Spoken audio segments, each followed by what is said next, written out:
que vous allez bien. Aujourd'hui, on se retrouve dans ma cuisine avec un son de merde. Je suis vraiment désolée, c'est full écho là. Bref, on se retrouve pour une journée dans mon assiette. J'avais full envie de filmer ce format de vidéo-là. Je sais à quel point vous aimez ces vidéos-là de bouffe, puis je pense que vous êtes tous un peu des foodies comme moi. Puis en passant, je reçois souvent des questions dans les commentaires de gens qui me demandent si c'est vraiment ce que je mange comme tous les jours, régulièrement, puis sincèrement, quand je fais une journée dans mon assiette, c'est vraiment beaucoup plus pour comme vous montrer des recettes que j'aime vraiment beaucoup. Puis ça fait longtemps aussi que quand je m'en vais au restaurant puis j'aime vraiment quelque chose, après ça, je reviens chez moi puis je me donne le défi de le recréer pour retrouver ces saveurs-là. Fait que bref, aujourd'hui, je vais vous montrer plein de recettes vraiment delicious que j'ai confectionné avec amour puis que j'espère vraiment que vous allez aimer ça aussi. Fait que je suis pas excitée, so let's get started!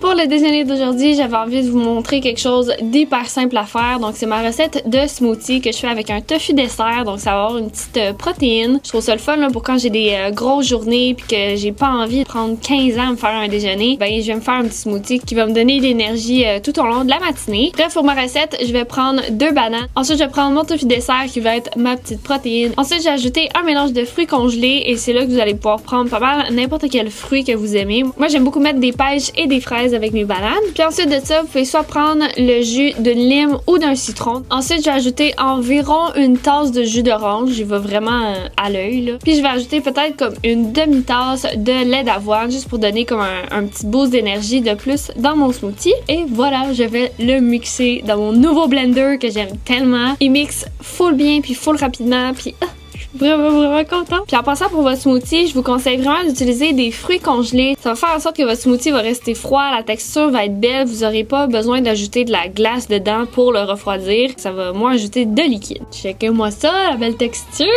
Je voulais vous montrer une petite option que vous pourriez prendre là avec le smoothie pour eux qui aiment manger beaucoup le matin puis qui en ont besoin. Dans le fond, j'ai tout simplement fait des toasts avec du beurre de peanut à boire avec le smoothie là, le reste du matin. C'est vraiment une bonne option.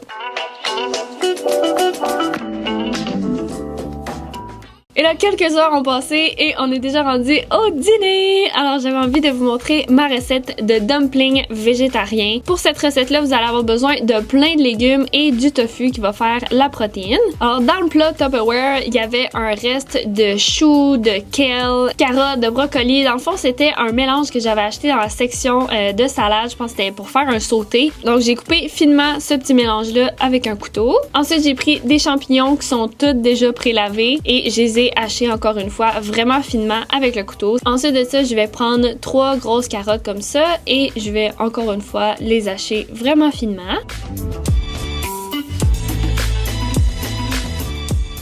Ensuite, comme je vous disais, pour la protéine, j'ai décidé de prendre du tofu soft, je pense que c'est le tofu mou, puis de l'hacher en morceaux. Ensuite, je vais prendre un oignon vert et là, cette fois-ci, il va en avoir dans le mélange et il va en avoir aussi que vous allez pouvoir garder pour faire du plating là, à la fin pour que ça fasse tout cutie. J'ajoute ça au plat avec les autres légumes et je brasse le tout. Ensuite, je vais venir ajouter une cuillère à table de sauce soya, une cuillère à thé d'huile de sésame, un petit peu de poudre d'ail, un petit peu de poudre d'oignon et du poivre. Vous n'avez pas besoin de saler parce que la sauce soya est déjà assez salée. Vous allez pouvoir brasser comme ça. Et ensuite, je vais faire chauffer une poêle pour ensuite ajouter de l'huile d'arachide. Ça peut être pas mal n'importe quelle huile, mais je trouve pour un côté asiatique, c'est mieux de faire cuire les choses avec une huile d'arachide. Vous allez le faire un petit peu rôtir puis faire sortir les saveurs. Et ensuite, vous allez pouvoir ajouter environ une demi-tasse d'eau, brasser un petit peu, le couvrir et dans le fond, on va laisser cuire les légumes pour qu'ils soient vraiment cuits, là, soft. Puis pour enlever l'excédent de jus, vous allez pouvoir tout simplement passer les légumes dans le tamis comme ça. Et vous allez pouvoir reprendre le plat du début et les remettre dedans. Puis on va les laisser de côté pour vraiment les faire refroidir. Pendant ce temps-là, je vais faire les sauces. Donc je vais prendre une demi-tasse de sauce soya que je vais mettre dans un plat. Je vais ajouter une cuillère à thé d'huile de sésame, une cuillère à table de miel. et environ une demi-cuillère à thé de sriracha. Et vous allez pouvoir brasser le tout tranquillement avec un petit fouet. Vous pouvez ensuite ajouter des petites graines de sésame juste pour faire plus appetizing. Et pour la deuxième sauce, on va faire une sauce à l'arachide. Fait que vous allez avoir besoin d'environ 2 cuillères à table de beurre d'arachide, 1 cuillère à table de sauce soya, 1 cuillère à thé d'huile de sésame, 1 cuillère à table d'huile d'arachide et 1 cuillère à table d'eau et vous allez rebrasser avec un petit fouet. Et là, je sais au début, ça a l'air vraiment de rien puis on dirait que ça va pas mixer ensemble, mais plus vous fouettez, plus ça come together. Ok, les légumes ont eu le temps de refroidir, donc je vais pouvoir ajouter un œuf. Et c'est pour ça que c'est important de refroidir les légumes parce qu'on voulait pas que l'œuf cuit en mélangeant dans le fond le stuffing. Maintenant pour la pâte, j'ai décidé de vraiment pas me compliquer la vie et de prendre une pâte pour faire des wontons. Donc c'est vraiment une pâte plus fine, plus comme transparente, mais je trouve que c'est hyper simple à travailler. Vous pouvez trouver ça pas mal dans toutes les épiceries. Fait que c'est pour ça qu'elle est carrée et ça fera pas des beaux petits dumplings là, en moitié de lune là. Dans le fond, je prends environ un petit peu moins qu'une cuillère à table, je la mets au milieu, je vais mouiller avec de l'eau les contours de la pâte et je referme comme ça. Ça fait un semblant de dumpling en carré, puis dans le fond, vous répétez le processus plein de fois. Fait que ça va pas donner comme les vrais dumplings qu'on pourrait trouver au restaurant asiatique. Mais je trouve que c'est vraiment une recette comme facile à faire à la maison, sans se compliquer la vie. Si vous avez un petit craving de dumpling, ça va être super bon.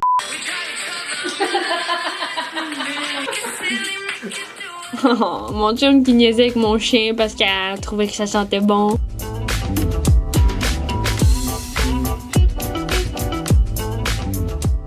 Maintenant que mes dumplings sont prêts, je vais prendre une grosse poêle, je vais la chauffer et mettre de l'huile d'arachide à l'intérieur pour remplir le fond. Puis je vais venir faire dans le fond frire le bas de mes dumplings, ça ajoute vraiment un petit côté croustillant, c'est super bon.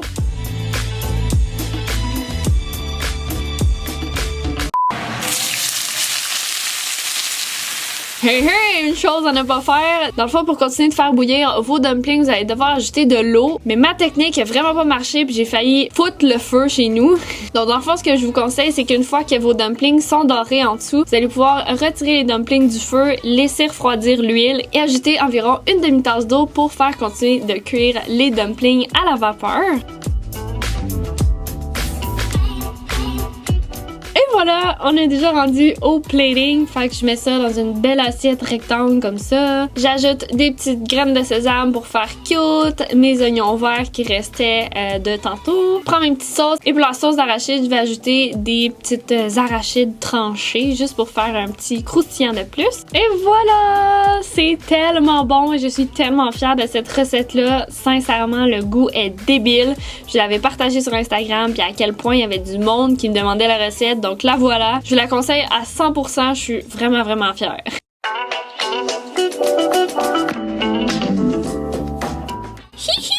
Pour le souper, c'est vraiment ma recette préférée et je suis tellement fière de cette recette-là. Fait dans le fond, je vais faire une recette de poulet shish taouk. Et pour cette recette-là, c'est quand même long à faire, donc j'ai demandé de l'aide à mon chum. Donc c'est lui qui s'est occupé de couper le poulet en languettes. Pendant que mon fiancé coupe le poulet, moi je vais commencer à faire le riz. Donc oui, j'ai un cuiseur à riz, la meilleure dépense ever. Et je vais mettre une tasse de riz basmati et une tasse et demie d'eau. Ensuite, je vais mettre comme un cube de beurre, je vais mettre un petit peu de poudre d'ail, un petit peu de poudre d'oignon, du sel, je vais brasser le tout et voilà, je pèse sur cuisson et ça cuit tout seul, tout ça fait tout seul, tellement malade. Ok, bam, de la magie. Ça va être les ingrédients pour faire la marinade de mon poulet. Donc je vais avoir besoin du jus d'un demi-citron que je vais presser avec mon petit presseur à citron. Ensuite, je vais prendre environ 3 gousses d'ail fraîches. C'est vraiment ça qui donne le goût full exceptionnel. Puis je vais venir les trancher finement en petits morceaux. Ensuite, je vais mettre environ un petit peu plus qu'une tasse de yogourt grec nature. Vous pouvez prendre la crème sûre aussi et je vais ajouter mon ail à ma marinade ainsi que le jus de citron, du sel et du poivre. Je brasse le tout. Aussi simple que ça, vous ajoutez le poulet, vous mélangez pour qu'il y en ait vraiment partout, tout autour du poulet. Et ensuite, vous mettez un petit saran wrap et vous mettez ça au frigo. Moi, souvent, je le fais à l'avance, donc environ 1 heure avant de le cuire. Puis, je trouve qu'il y a assez de saveur comme ça. Fait que pendant ce temps-là, mon riz finit de cuire, je le brasse ensuite je vais le mettre de côté. Puis on va faire le mayo à l'ail maison. C'est tellement simple à faire. Je vais prendre environ 1 à 2 gousses d'ail selon comment vous aimez la sauce aillée ou pas. Puis je vais la presser avec un presseur d'ail. Je sépare le blanc du jaune et je garde seulement le blanc. Et je l'ajoute dans le robot mélangeur et je vais mixer jusqu'à temps que ça forme une mousse un petit peu plus blanche. Une fois que ça atteint ce niveau-là, je vais prendre le jus d'un demi-citron et je vais l'ajouter à mon mélange. Donc c'est ça qui donne l'acidité à la sauce et qui fait en sorte aussi qu'elle est un petit peu plus blanche. Puis tranquillement, je vais ajouter environ 1 tasse et demie d'huile de tournesol et là c'est vraiment important de l'ajouter en filet au mélange. Donc vraiment doucement, tranquillement. C'est ça qui est long dans le fond de faire une mayonnaise maison, mais c'est tellement worth it là. Je vous jure guys, genre checkez-moi ça, la texture, à quel point c'est fluffy, c'est tellement bon. Next, je vais laver environ 6 à 8 pommes de terre et je vais demander à mon fiancé d'éplucher les patates. Je vais les mettre directement dans une assiette avec un essuie-tout et je vais les faire cuire au micro-ondes environ 3 minutes juste pour qu'ils soient un petit peu cuits et que ça prenne moins de temps au four. Puis je vais venir les couper en cubes et les mettre dans un plat. Une fois que c'est fait, je vais ajouter du cornstarch, fait de la fécule de maïs. Et ça, c'est le truc pour avoir des patates vraiment crispy, full bonnes. Fait qu'à chaque fois que vous voulez des patates au four, mettez ça, c'est la meilleure affaire. Puis sur une plaque, je vais ajouter de l'huile de tournesol. Je vais étendre les patates uniformément sur la plaque. Et ensuite, je vais ajouter un petit peu d'huile de tournesol encore. Et je mets ça au four à 450, puis piquer avec une fourchette de temps en temps pour voir les patates s'ils sont cuites ou pas. Ensuite, ça, c'est ma recette secrète. C'est dans le fond de prendre environ 2 à 3 cuillères à table de votre mayo à l'ail et d'ajouter 2 à 3 cuillères à table aussi de vinaigre. Ensuite, comme assaisonnement, vous allez ajouter du sumac, puis 1 cuillère à thé de paprika fumé, une bonne pincée de sel et vous mélangez avec un fouet. Et vous allez pouvoir mettre ça de côté. Donc, à la mi-cuisson des patates, je vais venir toutes les tourner pour qu'ils prennent de la couleur de l'autre côté. Et pendant que mes patates cuisent au four, je vais commencer à venir couper les légumes pour notre salade. Donc, je vais prendre des radis. Et bien important de toujours nettoyer vos légumes. Et je vais les couper en petites tranches comme ça. Puis, je vais prendre une grosse branche de céleri que je vais hacher finement comme ça. Même chose pour les carottes.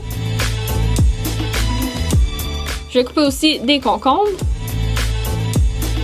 Et je vais hacher de la salade romaine. Vous pourriez juste la défaire avec vos mains. Mais je trouve que quand on la coupe avec un couteau, c'est plus agréable en bouche qu'on la mange après. Une fois que c'est fait, je vais la mettre dans le frigo pour plus tard. Et je vais commencer à faire la vinaigrette. Et vous allez avoir besoin du jus d'une demi-lime, environ 1 cuillère à thé de sumac, une bonne pincée de sel, du poivre et environ 3 cuillères à table d'huile d'olive. Je brasse et je mets ça de côté encore une fois. Et là, le poulet a bien mariné, il a tout pris le goût qu'il fallait. Donc pendant que moi je fais autre chose, je demande à mon chum de faire des bonnes brochettes de poulet.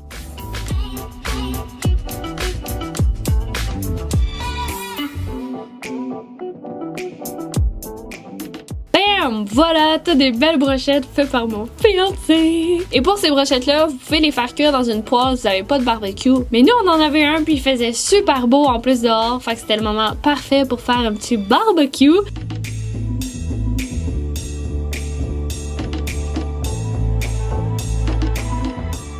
Pendant que mon fiancé s'occupe du poulet sur le barbecue, je vais venir prendre des pitas et je vais les couper en petites tranches pour pouvoir manger avec de l'hummus.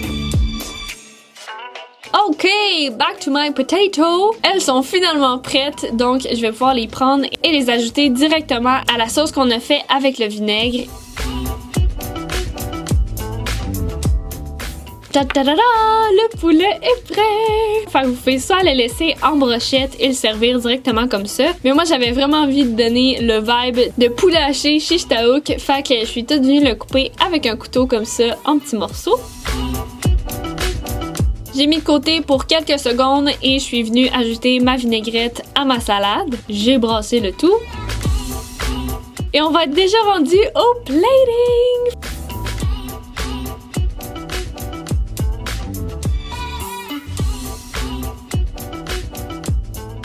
une bonne grosse cuillère d'hummus. J'ai justement déjà fait une recette d'hummus sur ma chaîne. Je vais vous mettre le lien en barre d'infos. Et voilà! Genre, c'est tellement une assiette comme au restaurant. Je t'avoue que c'est tellement, mais tellement bon cette recette-là. Je suis vraiment, vraiment contente du résultat. C'est simple à faire, juste un petit peu long comme processus. Mais oh my god, c'est tellement worth it! Et voilà pour la vidéo d'aujourd'hui. On se retrouve avec un son de merde après les voice-overs. C'est vraiment...